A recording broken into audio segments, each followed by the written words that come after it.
Many of us in Canada know very little about Minneapolis, St. Paul, so we wanted to check in with Keith Mays, a professor at the Department of African American and African Studies at the University of Minnesota. Professor, the unrest in the cities goes deeper than the death of George Floyd. So can you give us briefly some context of the African American experience in Minneapolis, St. Paul? Absolutely. Minneapolis and St. Paul, the state of Minnesota has some of the worst disparities in the United States. If you look at the income levels, income gaps, the educational gap, rates of incarceration, rates of home ownership, in many ways, this is just a powder keg waiting to explode. We are coming off of the deaths of Philando Castile, where the police officer was acquitted, Jamar Clark, in 2015. So the police abuse on top of the massive inequality in the state gave rise to what you see today taking place in the streets.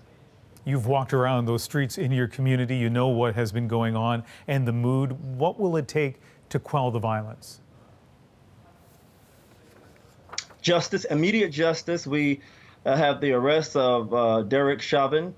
We are waiting for the arrest of the other 3 officers, and that's what it's going to take in the immediate. In the long term, we are looking for some of these inequalities to be addressed, and we know that they can't change overnight, but we're tired of public officials paying lip service to the issues.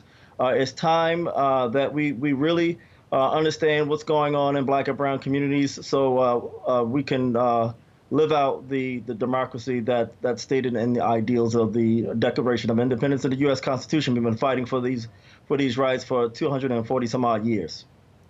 Keith Mays from the University of Minnesota, thank you very much for speaking with us tonight.